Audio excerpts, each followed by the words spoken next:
നമസ്കാരം. ഈ വർഷത്തെ കലോത്സവത്തിൻ്റെ തുക ഹയർ സെക്കൻഡറി സ്കൂളുകൾക്ക് അടയ്ക്കേണ്ടതായ സർക്കുലർ വന്നിട്ടുണ്ട്. നമുക്കതിൻ്റെ അവസാന തീയതി നമുക്ക് പറഞ്ഞിട്ടുണ്ട്. അതിന് മുമ്പ് എല്ലാവരും അടയ്ക്കണം. ഇതിന് സർക്കുലറിൽ കൃത്യമായിട്ട് സമയബന്ധിതമായി പൂർത്തിയാക്കുന്നതിന് വേണ്ടി കുട്ടികളിൽ നിന്ന് ശേഖരിക്കുന്ന ഫെസ്റ്റിവൽ ഫണ്ട് സ്കൂളിൽ നിന്ന് നേരിട്ട് ഓൺലൈനായി പൊതുവിദ്യാഭ്യാസ ഡയറക്ടർ പേരിലേക്ക് അടയ്ക്കേണ്ടതാണ്. ഓൺലൈനായിട്ട് മാത്രമായിട്ടാണ് ചെയ്യണം. നമുക്ക് ബിംസിൽ നിന്ന് മാറാൻ പറ്റില്ല. ഓൺലൈൻ തന്നെ അടയ്ക്കണം. പൊതുവിദ്യാഭ്യാസ ഡയറക്ടറുടെ പേരിൽ അക്കൗണ്ടിലേക്ക് ഓൺലൈനായിട്ട് അടയ്ക്കണം. ഹയർ സെക്കൻഡറി വിദ്യാർത്ഥി, വൊക്കേഷണൽ ഹയർ സെക്കൻഡറി വിദ്യാർത്ഥികളിൽ നിന്ന് ശേഖരിക്കുന്ന 50 രൂപയിൽ നിന്ന് സ്കൂൾ തല ചെലവുകൾക്ക് 8 രൂപ മാറ്റിവെച്ച് ബാക്കി 42 രൂപ വിദ്യാഭ്യാസ ഡയറക്ടറുടെ അക്കൗണ്ടിലേക്ക് ഓൺലൈൻ അടയ്ക്കണം. എങ്ങനെയാണ് തുക അടയ്ക്കുക എന്ന് പറഞ്ഞിട്ടുണ്ട്.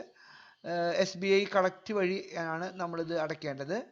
കലോത്സവ ഫണ്ടിൽ അടയ്ക്കാൻ ലിങ്ക് ഇതിൽ തന്നിട്ടുണ്ട്. ഈ ഒരു ലിങ്ക് വഴി മാത്രമേ അടയ്ക്കാൻ പാടുള്ളൂ. 25/8/2025 25-ാം തീയതിക്കുള്ളിൽ നമുക്ക് അത് അടയ്ക്കണം. ഇതിൽ നിന്ന് ഉള്ള വിഹിതങ്ങൾ AO DOക്കുള്ള വിഹിതങ്ങൾ പൊതുവിദ്യാഭ്യാസ ഡയറക്ടർ കാര്യാലയത്തിൽ നൽകുന്നതാണെന്ന് പറഞ്ഞിട്ടുണ്ട്. അപ്പോൾ സ്കൂളിൽ നിന്നുള്ള തുക കഴിഞ്ഞിട്ട് ബാക്കി തുക മാത്രം നമ്മൾ അടച്ചാൽ മതി.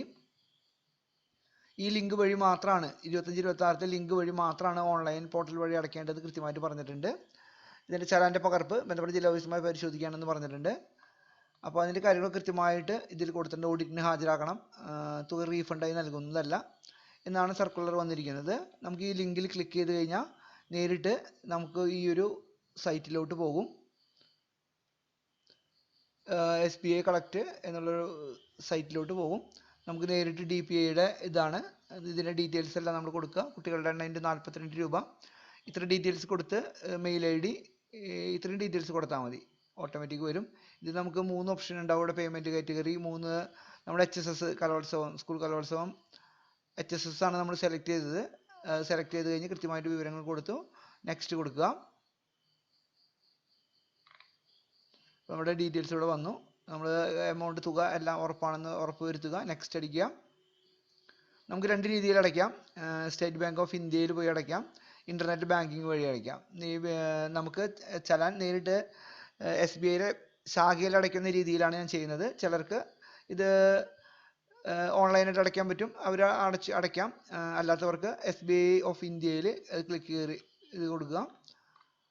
ബ്രാഞ്ച് ഇതൊന്നൊക്കെ ഓൺലൈനാണ്. നമുക്ക് ബ്രാഞ്ചാണ് ക്ലിക്ക് ചെയ്യുന്നത്. 59 രൂപ സർവീസ് ചാർജ് വരും. ഇതിനൊക്കെ സർവീസ് ചാർജ് കുറേ. SBIയിൽ നേരിട്ട് അടയ്ക്കുന്നതിനൊക്കെ net banking, card payment, other payment. നമ്മൾ അതർ പേയ്മെൻറ്റ് ബ്രാഞ്ചാണ് എടുക്കുന്നത്. NFT അല്ല, UPI പേയ്മെൻ്റ് അല്ല. നേരിട്ട് ഇതിന് നമുക്ക് സർവീസ് ചാർജ് ഇല്ല. പക്ഷേ ഈ ബ്രാഞ്ചിൽ സർവീസ് ചാർജ് ഉണ്ട്. പക്ഷേ നമ്മൾ ബ്രാഞ്ച് വഴി SBIക്ക് ട്രാൻസ്ഫർ ചെയ്ത് ബ്രാഞ്ച് വഴിയാണ് നമ്മൾ അടയ്ക്കുന്ന മെത്തേഡാണ് എടുക്കുന്നത്. NFT ആണെങ്കിലും UPI ആണെങ്കിലും സർവീസ് ചാർജ് ഇല്ല. പക്ഷെ നമ്മൾ ഇപ്പോൾ ഈ മെത്തേഡൊക്കെ ചെയ്യാൻ പറ്റും. ആർക്ക് വേണമെങ്കിലും ഈ മെത്തേഡുകൾ ഉപയോഗിക്കാം. പക്ഷെ നമ്മൾ വളരെ എളുപ്പത്തിൽ അടുത്ത ബ്രാഞ്ചുള്ളവർക്കൊക്കെ ഇത് ഉപയോഗിക്കാം. സർവീസ് ചാർജ് ഉണ്ടെങ്കിൽ നമുക്ക് അപ്പോൾ തന്നെ റെസീറ്റ് കിട്ടും. നമ്മുടെ ബിംസിൽ നിന്ന് ഈ തുക നമ്മുടെ SBIയിലേക്കാണ് നമ്മൾ മാറ്റിയിടുക. അപ്പോൾ അവിടെ നിന്ന് തന്നെ നമുക്കത് കൊടുത്താൽ 59 രൂപ സർവീസ് ചാർജ് പോകും എന്നുള്ളേ ഉള്ളൂ. നമ്മളിപ്പോൾ അത് ക്ലിക്ക് ചെയ്യുക. ചലാനാണ് ക്ലിക്ക് ചെയ്തത്. ഡീറ്റെയിൽസ് വന്നു, സ്കൂളിൻ്റെ ഡീറ്റെയിൽസ് വന്നു. ഡൗൺലോഡ് ചെയ്യാം.